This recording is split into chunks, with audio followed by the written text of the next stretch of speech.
Hi, 7th and 8th graders. Happy Monday. I hope that your first week of classes went well, and I hope that you had a great weekend. These are the solutions from the multiplication and division with integers that you did on Friday. So just pause this or screenshot it and check your work. Now make sure that you understand, if you were making mistakes, understand what you were doing wrong on anything we did last week, because we're going to use that this week to solve equations. So go ahead and write down these equations that I have on the board. Okay, I'm going to talk to you about a few things. This is review for all of you, but we'll just let's just discuss a few things before we get started. Remember, whenever you see an equation like this, you're most likely being asked to figure out to solve for x or whatever the variable is. Okay, the variable is the letter that's in the problem, and then we have to use what's called inverse operations in order to get the variable by itself. Remember that you have to isolate the variable, and if you remember what isolate means, it means to get it by itself.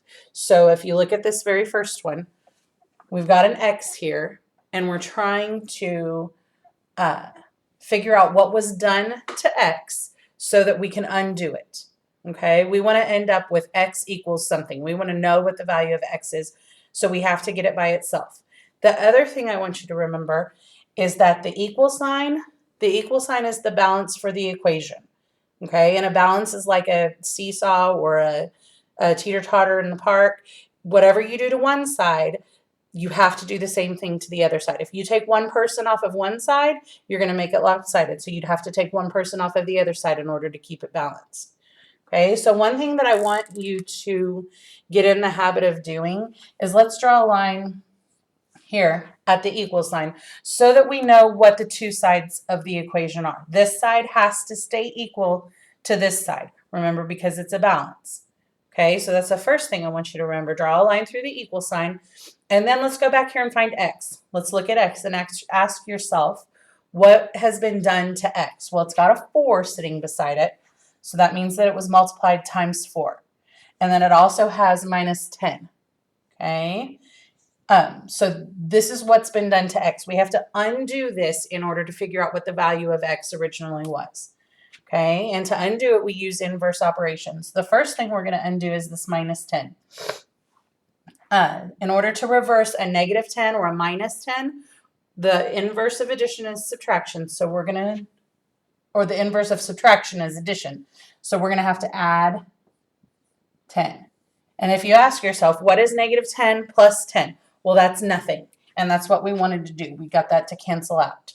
Now, if you added 10 over here, remember it's a balance. It's like a seesaw. So if I add 10 here, I have to come over here and also add 10. Okay, so I'm going to rewrite what I'm left with over here is a 4x equals, and I've got 18 plus 10, which is 28. Okay, there's still one more thing that I have to do because this x still has a 4 sitting next to it, which means that it's still been multiplied times 4.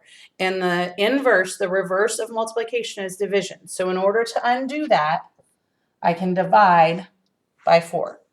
Okay, we call that canceling out. 4 divided by 4 is just 1x, which is what we want.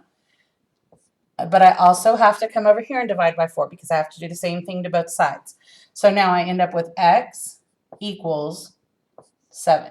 I'm going to put a box around this so that my work doesn't get smushed together. Okay, let's look at this one right here. Okay, I'm going to draw a line through the equal sign so I remember where my balance is.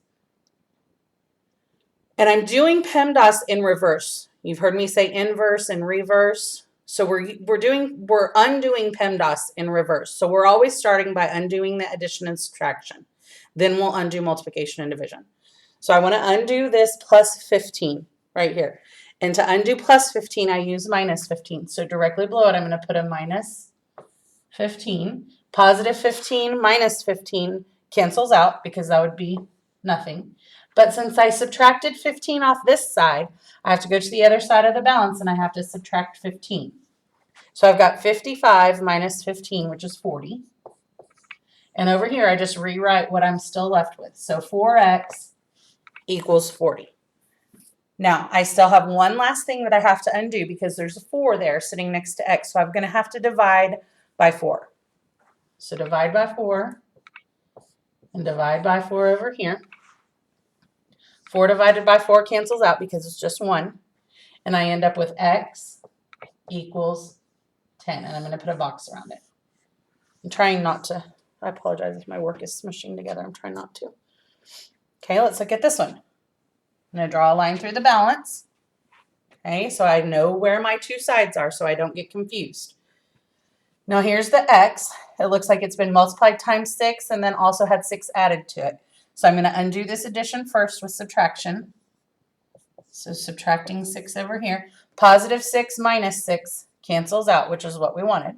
So over here I'm just left with 6x. And I put a minus 6 over here because whatever I did here, I have to do the exact same thing over here. Now, this is why we practiced with integers last week, because if you're not strong, if your integer operations aren't correct, then your equations won't be correct. Negative 30 minus 6. This would be a situation where you're combining up negatives. You're starting at negative 30 and you're going back 6 more. So you're going further into the negative, so you're going to have negative 36. Okay. Now there's one last thing still done to x, which is times 6. So I need to use division to reverse that. So I'm going to divide by 6, and 6 divided by 6 cancels out, which is what I wanted it to do. And then I'll also have to divide by 6 over here. Okay. So negative 36 divided by 6 is negative 6. So I've got x equals negative 6. Okay, look at this last one over here. I'm going to start by drawing a line down the balance so that I can see what over here has been done to x on this side. Well, it's been multiplied times 9 and subtracted by 5, so I need to get rid of that minus 5 first. And to reverse minus 5, I'm going to use plus 5. So plus 5 right underneath here. Negative 5 plus 5 cancels out to nothing. And over here, I'm going to add 5 also. So I end up with 9x equals, and then negative 50 plus 5. Think about that. If I'm starting at negative 50, I'm going forward by 5. That's not going to be enough to take me into anything positive, but it's going to move me forward up to negative 45. Okay, so I've got 9x equals negative 45. Okay. Now one last thing that's still done to x, it's being multiplied times 9. So I'm going to have to divide by 9 in order to undo that. Divide both sides by 9. 9 divided by 9 cancels out. So I'm just left with x equals negative 45 divided by 9 is negative 5. And I'm going to put a box around that.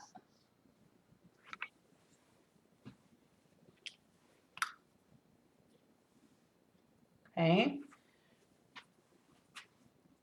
I'm going to go ahead and give you some practice problems. Let me hold this up for you. Okay, so go ahead and pause or screenshot. These are all in the exact same order of what we just did. You're going to have to add or undo addition or subtraction first, and then undo that multiplication with division.